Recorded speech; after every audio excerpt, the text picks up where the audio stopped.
Assalamualaikum warahmatullahi wabarakatuh. Selamat datang di video pembelajaran Pendidikan Agama Islam dan Budi Pekerti kelas 8 pada semester 1. Pada video pembelajaran kali ini kita akan membahas tentang materi meyakini kitab-kitab Allah dan mencintai Al-Quran. Apa saja sih kitab-kitab tersebut? Dan apa sih hikmah beriman kepada kitab-kitab Allah? Simak selengkapnya di sini ya.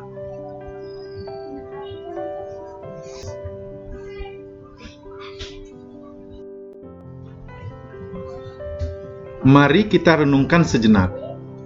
Apa jadinya apabila kita menaiki kendaraan di jalanan, namun tidak memiliki tujuan yang jelas? Kita hanya akan berputar-putar, tapi tidak tahu kemana akan pergi. Selain itu, kita hanya akan membuang-buang bahan bakar dan bahkan lama-kelamaan kita bisa tersesat. Demikian juga dengan kehidupan di dunia ini.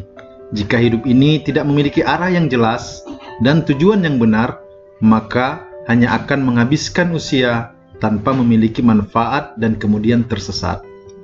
Oleh karena itu, Allah Subhanahu wa Ta'ala menurunkan kitab-kitabnya untuk pedoman kepada umat manusia.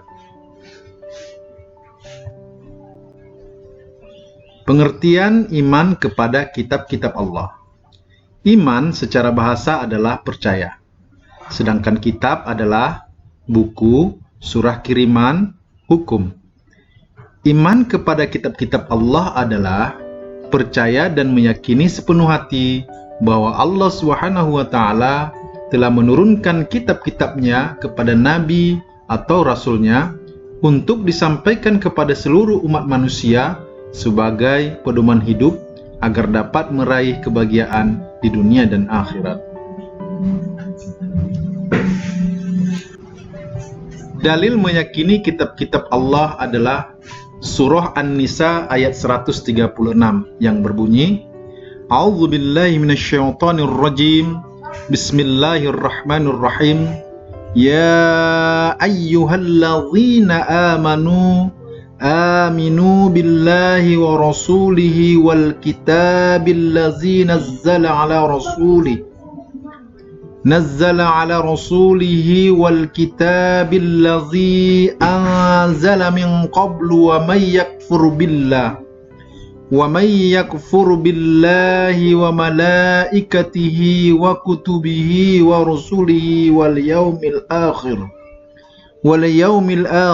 faqad dhalla dhalalan ba'ida. Artinya, wahai orang-orang yang beriman, tetaplah beriman kepada Allah dan Rasul-Nya, dan kepada kitab yang Allah turunkan kepada Rasul-Nya, serta kitab yang Allah turunkan sebelumnya. Barang siapa yang kafir kepada Allah, malaikat-malaikatnya, kitab-kitabnya, Rasul-Rasul-Nya, dan hari kemudian, maka sesungguhnya orang itu telah sesat sejauh-jauhnya. Ada 4 kitab yang diturunkan oleh Allah Subhanahu wa Ta'ala ke dunia ini. Allah Subhanahu wa Ta'ala juga memberikan nama-nama untuk kitab-kitabnya tersebut. Yang pertama, kitab Taurat.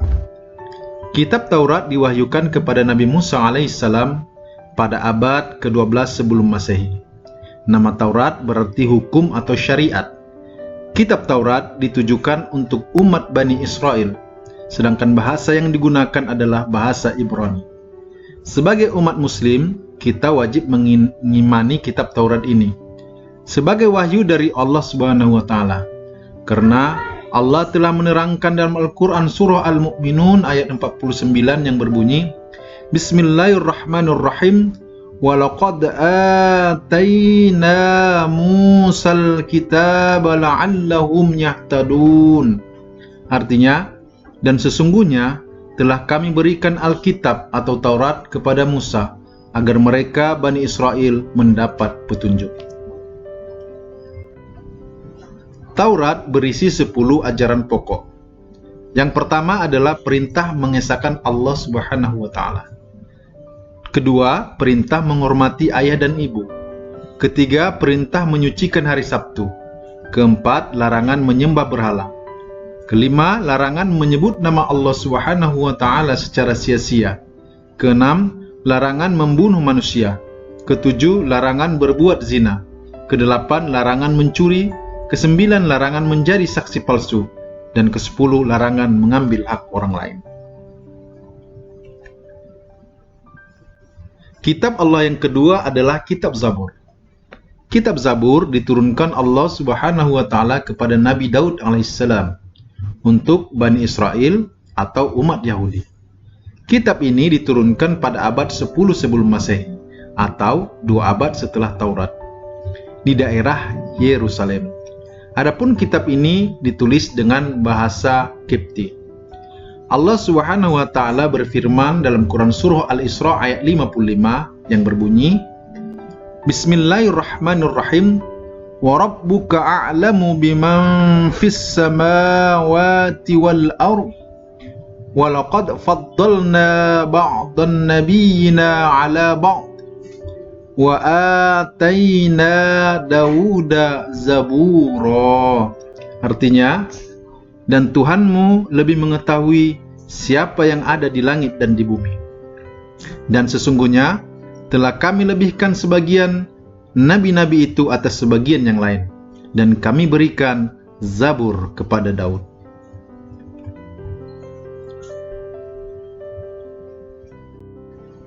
Kitab Allah yang ketiga adalah Kitab Injil. Kitab Injil diturunkan kepada Nabi Isa alaihissalam pada permulaan abad 1 Masehi atau 11 abad setelah Kitab Zabur.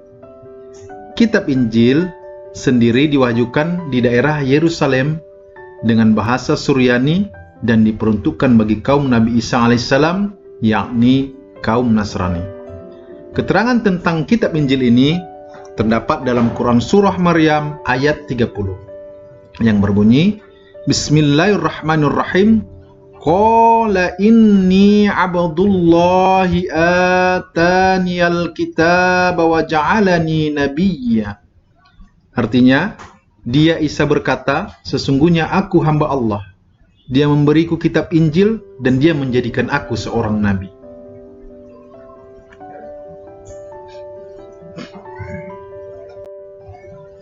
Adapun isi secara umum kitab Injil adalah sebagai berikut. Yang pertama, perintah kembali mengesahkan Allah Subhanahu wa Ta'ala. Yang kedua, membenarkan keberadaan kitab Taurat. Yang ketiga, menghapus beberapa hukum dalam kitab Taurat yang tidak lagi sesuai dengan perkembangan zaman. Dan yang keempat, menjelaskan bahwa kelak akan datang kembali Rasul setelah Nabi Isa alaihissalam, yaitu Nabi Muhammad sallallahu alaihi wasallam. Di samping ada di kitab Injil, penjelasan ini juga terdapat dalam kitab Taurat.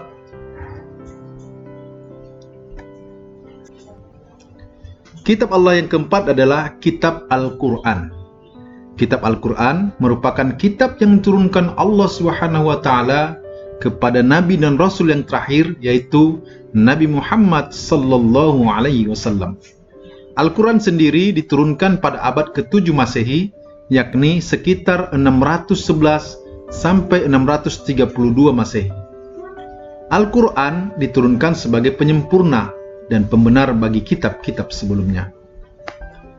Allah Subhanahu wa Ta'ala berfirman dalam Quran surah Ali Imran ayat 3 yang berbunyi, Bismillahirrahmanirrahim. Nazzala 'alaikal kitaba bil haqqi musaddiqan lima baina yadayhi wa anzalat Taurat wal Injil. Yang artinya, Dia menurunkan kitab Al-Quran kepada Muhammad yang mengandung kebenaran, membenarkan kitab-kitab sebelumnya, dan menurunkan Taurat dan Injil. Adapun secara umum ajaran pokok yang terkandung dalam Al-Quran, yang pertama, akidah atau keyakinan, yaitu hal-hal yang berkaitan dengan keyakinan seperti mengesahkan Allah Subhanahu wa Ta'ala dan meyakini malaikat-malaikat Allah Subhanahu wa Ta'ala. Yang kedua, akhlak atau budi pekerti, yaitu berkaitan dengan pembinaan akhlak mulia dan menghindari akhlak tercela. Yang ketiga, ibadah yakni yang berkaitan dengan tata cara beribadah seperti sholat, zakat, dan ibadah yang lainnya. Yang keempat, muamalah, yakni berkaitan dengan tata cara berhubungan kepada sesama manusia. Dan yang kelima adalah tarikh atau sejarah, yaitu kisah orang-orang dan umat terdahulu.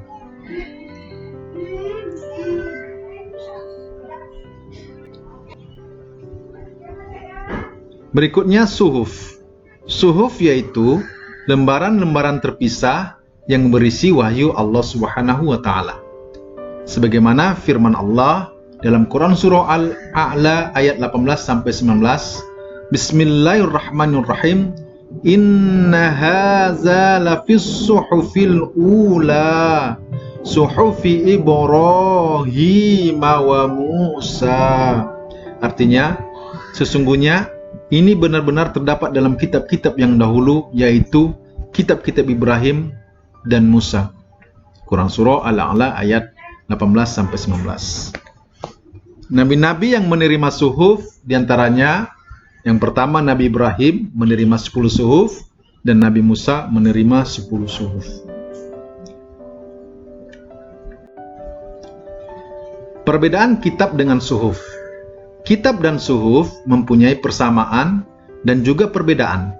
Persamaannya adalah kedua-duanya sama-sama firman Allah Subhanahu wa taala yang diturunkan kepada Rasul-Nya. Adapun perbedaan antara kitab dengan suhuf antara lain, yang pertama, isi kitab lebih lengkap daripada suhuf. Yang kedua, bentuk dari kitab sudah dibukukan, sedangkan suhuf masih berbentuk lembaran-lembaran yang terpisah. Dan yang ketiga, kitab biasanya berlaku lebih lama daripada suhuf. Hikmah beriman kepada kitab Allah Subhanahu wa taala. Yang pertama, memberikan petunjuk kepada manusia mana yang benar dan mana yang salah. Yang kedua, pedoman agar manusia tidak berselisih dalam menentukan kebenaran.